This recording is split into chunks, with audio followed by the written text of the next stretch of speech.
Oh my god, I can't believe I haven't played this sooner. So a little bit ago, I did a video on a game called Scorched Earth, and playing that game, I had a decent amount of fun, but there were a lot of problems with it. I levied all of the problems in that video, and my basic takeaway was, I enjoyed the game for the most part, but there were so many things that just made it a slog to play sometimes that I basically couldn't see myself coming back to the game really ever, which is unfortunate because it seemed like a pretty well-designed game and it could be fun with a couple tweaks, but I just didn't enjoy it very much. That said, after I played that game, a bunch of people told me that I needed to play Entrenched World War I, which is a game that has apparently a lot of similarities to Scorched Earth, but aside from that, I got a bunch of conflicting reports, with some people telling me that it did things worse than Scorched Earth and that it was a bad example, and other people telling me the direct opposite, saying that it did things better than Scorched Earth and is what they should have done. Granted, a lot of people who said the latter also said that there were still some problems,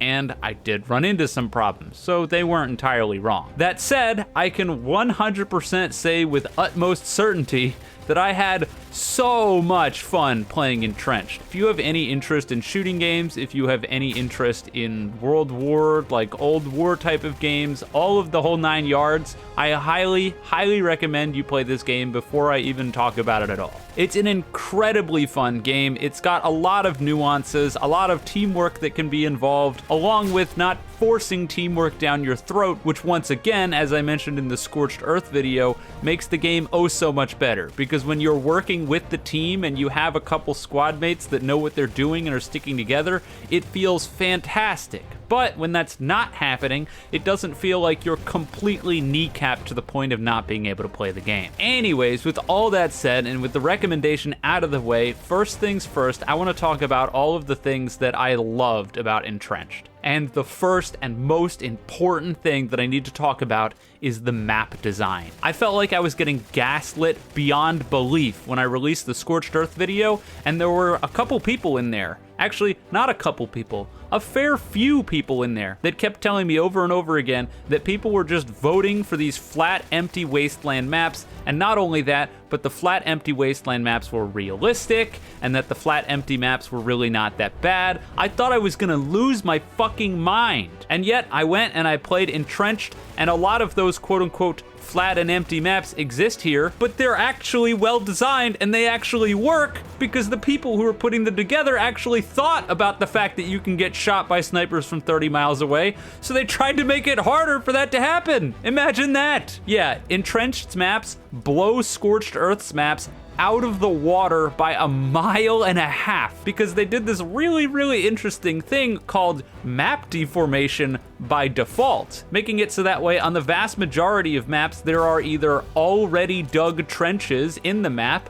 or there are things like artillery shell holes and any manner of things, making maps even like the one that you're seeing on screen right now, which is quite literally basically just a black texture flat plane, not play like a black textured flat plane because there's so many divots and little hills and things that can block sight lines, so you're not just endlessly getting shot. It's proof that you can make maps that are literally just one lane and are relatively flat all the way through, but they can still play well and not be a total dumpster fire of constant LMG, MMG, sniper bullshit. And thank God for that, because that means that I don't have to continue getting gaslit by people who say that there's only one way to do it and you're just supposed to dig, lol. Yeah, fuck right off. Entrenched did it better, sorry not sorry. And that's just it. The digging mechanics in this game are all but identical to Scorched Earth. Most classes have a little trowel shovel that you can use to dig up the ground, which takes a relatively long time to really get anything done, but it makes it so that way you always have access to a land deformation tool, whereas some other classes have access to the spade, which is a significantly quicker tool that you can use to dig up the area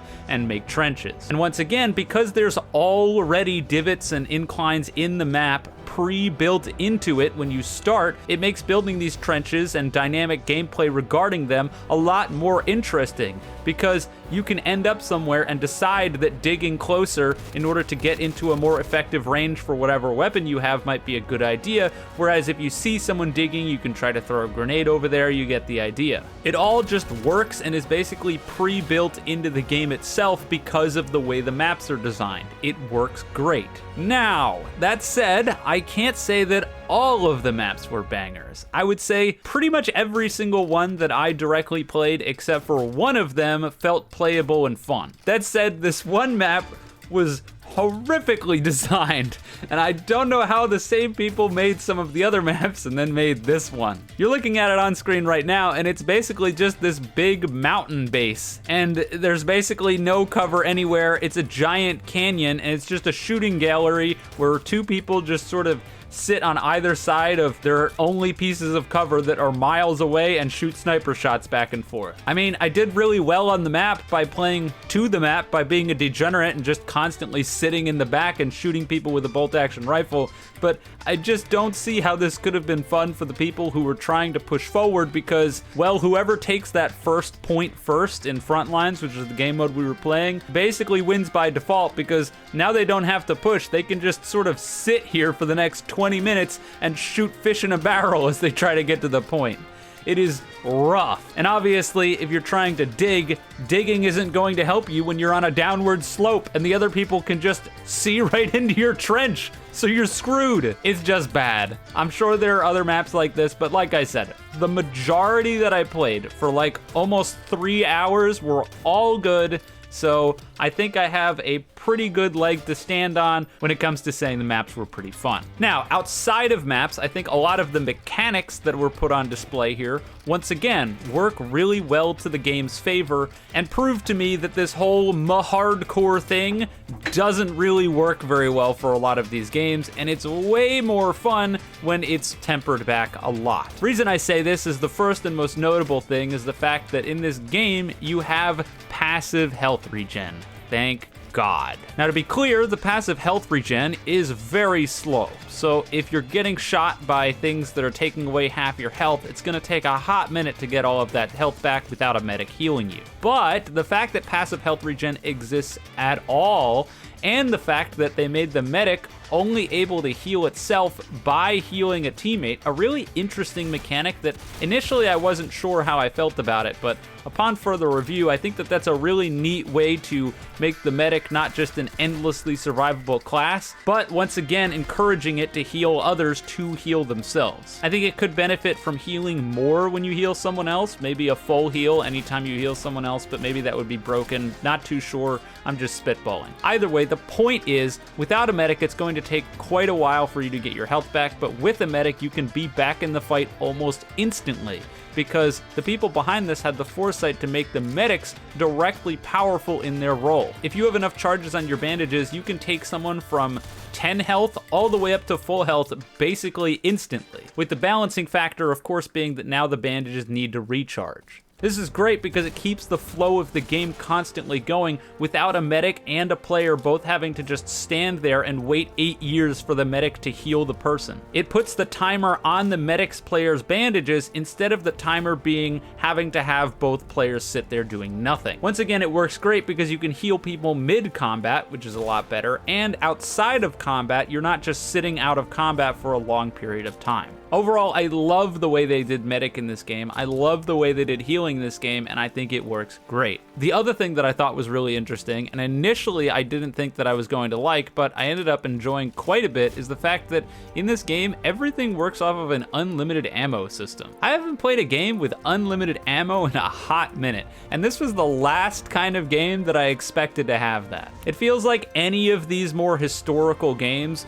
go for the hardcore approach, which means limited health regen, limited healing, limited ammo, all of that kind of stuff. But here, it doesn't have that. This means that there's no class directly related to giving you ammo, and it also means that if you're playing on a flank or somewhere away from your team and you're not directly playing one of those classes, you're not going to run out of ammo and then have to trek all the way back to base hoping you can find someone to drop an ammo box. It generally just felt a lot more liberating to play when there was less less things I constantly had to worry about aside from shooting the enemy. Or more specifically, there were less things that I directly had to rely on my teammates to be doing, and if they weren't doing that, then I was just completely screwed. And I mean, honestly, if we're gonna look at this objectively as possible, the people who actually get hurt by limited ammo are the people who live long enough to expend all of their ammo, which in a lot of these games is not a lot of people. And not to toot my own horn, but because I'm often one of those people who runs out of ammo,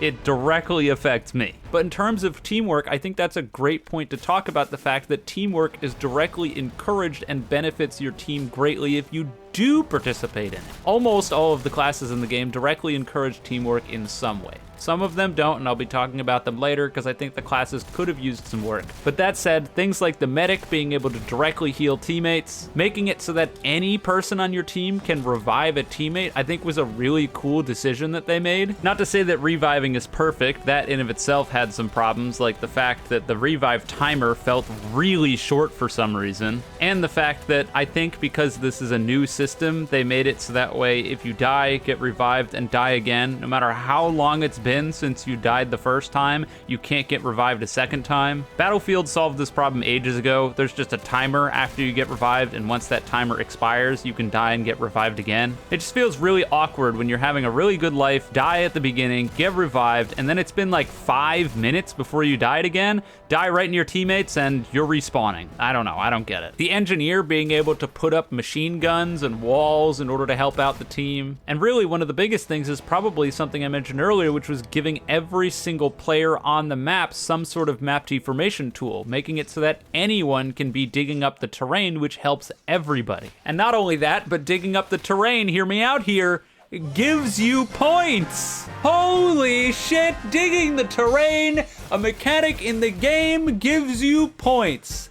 I can't fucking believe it. It's like they thought of everything. Okay, maybe not everything. Like I said, we'll be talking about stuff. But for the most part, it seems like they thought of everything. Now, the last thing that I want to talk about that they did really well that I really didn't expect from this game is the overall weapon balance for the most part. Trying to balance these types of games is hard, and it's especially hard when you're using a historical setting that heavily relied on bolt-action weapons, but you're including a bunch of fully automatic weapons and other things that really didn't see nearly as much use as you're going to see in the game. Usually it ends up being that these fully automatic weapons fill too much of a niche, and you end up with some sort of assault class, which ironically enough is present in this game, that just ends up blowing all of the other classes out of the water, and it's basically the kill the bad guy class. And so then you artificially nerf a whole bunch of other classes by giving them shitty bolt-action rifles that can't even remotely compare to the assault class, and so it pigeonholes a lot of people into playing whatever is the best class for killing people and not whatever is best for the team at the moment. And Entrenched bucks this trend by making it so that the bolt-action rifles are actually good. What? No, seriously. The bolt-action rifles in this game absolutely slap and probably were some of the most fun things that I used. And it's weird because it's not really like they did that much differently from a lot of the other games. Generally speaking, it's a 2-shot kill, 1-shot headshot if you manage to land one, which is the same as in a lot of these other games. But I think the reason it works so well is because the overall bullet spread and damage output of all of the automatic guns in the game gets severely gimped by range, making it so that even at medium range, if you're fighting a guy with a bolt action with an automatic, you're in deep trouble. And I think that works out really well, not only because it makes bolt actions continue to be relevant, but also because it feels really good to get in close with a lot of those full auto weapons, because that's when you can start really doing some damage. If you manage to pull off a flank and you run into a bunch of people with bolt actions and semis, you're going to clean them up realistically if they're not going to successfully land their shots. But it's not a surefire win for you either, because even at close range, the time to kill is relatively slow with an automatic, and so if someone has a semi-auto and they hit you with a headshot and a body shot, you're going down. Overall, the time to kill in this game felt really good, with most of the fights that I took ending significantly longer than I feel like they would in a lot of other games. Which once again, it feels like in a lot of these World War settings, the time to kill is near instant. You get shot like once, twice, you're dead instantly, and it doesn't feel great. But here, even though a lot of guns can kill you 1, 2, 3 shots, because of the overall spread of the weapons, the fact that you have to stand still in order to make sure that they're completely accurate, and when you couple in bullet travel and everything else, the overall time to kill is slower, and I think it feels a lot better. I was probably most surprised by the Rifleman class, because initially I saw Rifleman and I was like, oh god, here we go again. Another class that has a bolt-action rifle that the game self-describes as the most versatile class? Give me a fucking break, right? And while I think Rifleman does get outclassed by a fair few other classes and certainly isn't the best, I didn't feel like I was throwing the game when I was messing around with it. In fact, I didn't feel like I was throwing the game when I picked any of the classes. Well, aside from maybe one of them. But that alone, with how many classes are in the game, is baffling. I do think I have a decent idea of how a lot of this came about, and I think a lot of it stems from the lack of customization in the game,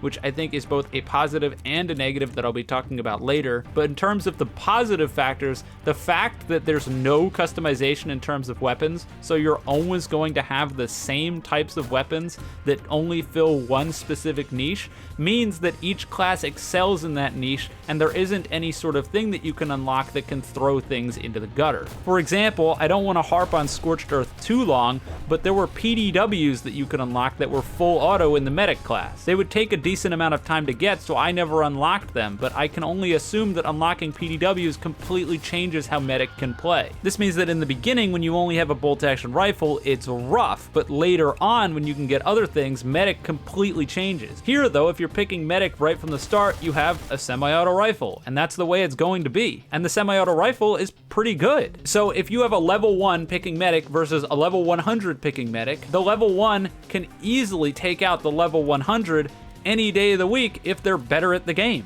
Overall, for the most part, I think the classes worked relatively well. Now, I've said a lot of good things about the game, and I truly loved playing it, but there were some things that I wasn't a huge fan of. The first thing that I wanted to talk about is the aiming, which is a bit of a weird one. This is something that I highly doubt is going to get fixed, but I had to mention it. When I first started playing, I was a bit weirded out, because it felt like I would be pointing my crosshair at people, shooting at them, a lot of the time leading the target with what I felt was the correct amount of lead, and they just wouldn't get hit. It wouldn't be until later that I would realize that the bullets in this game don't go towards the center of your crosshair. Yeah, I'm sure I'll be showing examples on screen, but the height and offset to the left or the right, depending on where your camera is, will change where your bullet goes. I don't know if this was some sort of engine limitation or what, but the end-all be-all is that it feels really awkward when you put your crosshair right on someone's head and you click and you just don't hit them at all and it goes way over their head. I ended up offsetting this for the most part by just playing on the perspective that's directly behind the character, so that way I know that almost always it's going to shoot high and I don't need to directly compensate for right or left, which is just awkward. But I feel like you shouldn't have to do that. I feel like the gun should shoot at the crosshair every time, all the time. That just makes sense, but it doesn't. It's one of those things that I can hear people in the comments now saying, but it clipped, it's a skill gap, but it clipped, it's a skill gap. And I'm just like, a skill gap for who? The people who just joined who literally don't know about it, so that way they can get slaughtered by the people who do? Like, I'm sure there's a lot of people who were shooting at me when I was like on a head glitch and they were just like, I have my crosshair on this guy's head and he won't die. Meanwhile, I'm bonking them off the head glitch because I've learned the mechanic. That just doesn't make sense. Either way, outside of that, I want to talk about the class balance because I mentioned a lot of the good things about the classes earlier, but now I want to touch on some of the questionable things. The first and probably the most glaring is that the recon class in this game needs help. Seriously. So Recon's main gimmick is the fact that it gets a sniper scope on its sniper rifle and the fact that it gets a spotting flare. Now the spotting flare in of itself can be a really good tool, but it has its own problems. Most notably the fact that the spot flare goes absolutely fucking nowhere. Seriously, you shoot this thing and it's like you're shooting a wet noodle, not a flare gun, because it doesn't go anywhere. And newsflash, but the Recon class has a sniper scope, which means that realistically you're going to be playing further away from the point. So what the hell was the idea behind making a flare that doesn't go anywhere on a class that's supposed to be further away? Shouldn't it be the opposite? Shouldn't the flare go really far so that way it caters to the long-range playstyle? I just don't understand. And in terms of of that sniper scope. Later on, I realized that honestly, the sniper scope is not very helpful. When you zoom in, it's blurry, and then it slowly becomes unblurry. I think this is to try to balance it out with the fact that when you zoom in normally and you're moving, it has to sort of focus the reticle before it becomes accurate. But this little blur that they added makes it just sort of feel bad to use, and a lot of the time it felt easier to hit people just not even bothering to use the sniper scope. And this is a problem because the sniper rifle, in basically every case that I played, was identical to the other bolt-action rifles that are available to the skirmisher class and the rifleman class. So basically what I'm saying is that the recon class is basically just the rifleman class, but with less health, and it doesn't have a grenade. I mean, hey, at least they gave it a spade instead of a trowel, but even then, I'm like, why does it have that? It's not like you're gonna be on the front line digging trenches. I just don't understand. The class itself, I feel like, needs a complete rework on how it works, because it's so awkward. Speaking of bolt-action classes, the skirmisher. Guys, what? The skirmisher is a class that moves faster but has less health and has access to the smoke grenade, which, unlike in Scorched Earth, God, I'm sorry, Scorched Earth, I've been going so hard on you guys, but this game just does so much of the stuff you guys do better, I can't not. I apologize, but I can't not. Anyways, regardless, the smoke grenade on the skirmisher is actually quite effective. The grenade goes off quickly, the smoke screen is relatively decent, and it's good at blocking lines of sight, which is the whole point. It's very helpful to use in order to push onto the point. The problem is that the skirmisher's weapon doesn't at all lend itself to the gadget it has. They gave the skirmisher a bolt-action rifle. Why? Why does it have a bolt-action rifle with a smoke grenade that's supposed to be used to push forwards? Why would you push forwards with a bolt action? That makes no sense, guys. I expected this to have like a shotgun or something when I first initially picked it. You know, maybe a shotgun and a pistol to complement the smoke grenade.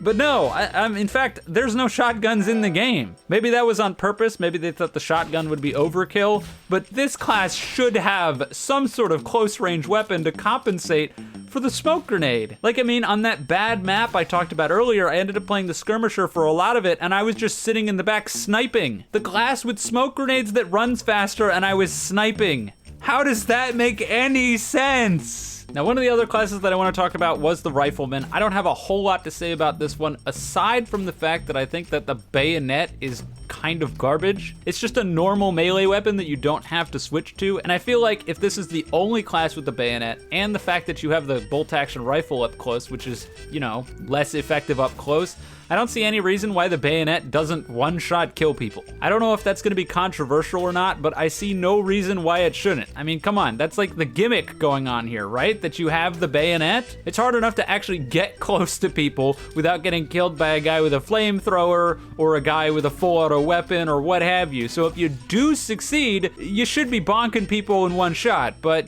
you aren't. And lastly, the officer class. It's the thing that I almost have the least to say about it because I don't really even know what I would do about it, and it was also one of the most confusing classes that I played. Not only because it's arbitrarily locked to level 5, something I have no idea why they did, because it's not like it's a complex class to play. Maybe they just wanted to curb artillery spam, but level 5 is not very high, not very hard to get, and most of the matches I played were filled with people who were level 5, and it wasn't getting spammed, so I don't know. Either way, the fact that the officer has a regenerating artillery barrage that they can just sit in the back and spam, and there's literally no incentive for them to actually be playing the game seemingly, aside from sitting in the back and launching artillery strikes, is very questionable. In a lot of the maps I was playing, the artillery flare would go up on my location, I'd look at it and I'd just be like, well, I'm just kind of screwed because I can't really run out of the area that I'm in, this little entrenched position, because I'll get shot, but if I sit here, I'm gonna blow up. And it's so easy for them to just place the artillery strike right on you. I mean, for God's sakes, it's binoculars that just shoot the artillery strike right where it's placed. But even when I was using the artillery strikes, that in of itself got confusing, because I have no idea how this thing works, and the game does not at all seemingly explain how it works. What I mean is, sometimes I would place the artillery beacon down, and it would fire off this huge barrage of artillery that would take out a ton of people. And sometimes I would place it down, and it would fire like one round, and that was it. I have to assume maybe it's based off of how many people are near the artillery when you use it, which would probably makes sense, but this isn't made clear anywhere, and it's extremely confusing. Overall, I think the artillery thing is a good idea, and I think it's great for flushing people out of entrenched positions when you otherwise can't, but I think the ease of use, the overall relatively short cooldown, and the fact that it's confusing on how it actually works needs some work. Aside from that though, I think all the other classes are pretty much perfect and there isn't much that I would say about them. Each has their niche, fills it well, and I enjoyed playing with all of the classes, even the ones that I didn't think were done super great. But this is supposed to be the negative portion of the video, so let's get back to that. And one of the other things that I have to touch on in terms of negatives is the fact that this game, I'm almost certain, is directly pay to win. And that sucks to say. I don't think it's so pay to win that I'd recommend against playing the game, but anytime that something's pay to win to this degree, I have to bring it up. The reason I say the game is pay to win is not only because there are 4 pieces of equipment that are directly tied to game passes that you can't get otherwise. Now granted, 2 of those pieces of equipment don't seem like they're very good, one of them being the Colibri, which I assume is a troll. But either way, just having this precedent in the game to begin with, already a little bit scary. But the real problem is the allied aid game pass, which lets you switch factions to whatever faction you want. The reason this ends up being a problem is because pretty clearly there are better guns for certain classes on some factions than others depending on the map. And so if you have this game pass, it means that you're always able to pick whatever is the best gun on that class for any specific map, and there's literally no way to contest them on the other team using anything similar to that gun unless you have the game pass. Some weapons on Assault, for example, feature a more SMG-like playstyle with faster fire rates but more spread. Obviously on a close range map, these are going to be a hell of a lot better. And so if you're playing on a map where your faction has a slow firing SMG and the enemy guy can just switch to a fast firing one, they're just going to beat you every day of the week, and that feels awful. I shortly mentioned the lack of progression earlier as a negative, and here's one of the reasons why it feels even more like a negative. Because while it definitely helps in class balancing and balancing the game in general, it does feel like a lot of the progression that would potentially be there in other games, like for example some of the older Battlefield games, which featured faction-locked weapons but allowed you to unlock those weapons on other factions if you use them enough. In this game, that's simply not an option and paywalled, which means that there's no progression and the only progression is giving them money, which doesn't feel great. I know this isn't likely to change and it's sort of the reality of free-to-play games, but I had to bring it up. And lastly, in terms of things that I didn't like, this was one of those things that just sort of confused me, and it's more of a nitpick than anything, but it's the Conquest game mode. I don't understand what they tried to make Conquest in this game, because it sure as hell isn't Conquest from any of the other games that I played. Really, what Conquest is here is just front lines, but without the attack and defend timers after you take an objective. That's all it is. That's not Conquest. Now listen, I assume that the reason that it isn't actually Conquest is because all of the maps, at the very least that I played in the game, are directly designed around attack-defend type gameplay. They're all basically just one lane of points in conjunction. So obviously, if there's not points to the right or to the left ever, then Conquest isn't really going to work. But then it makes me question why they even put Conquest in the game and called it Conquest if it's just front lines with extra steps. It doesn't make any sense. And like I said, it's not really a knock against the game. I just thought it was funny that it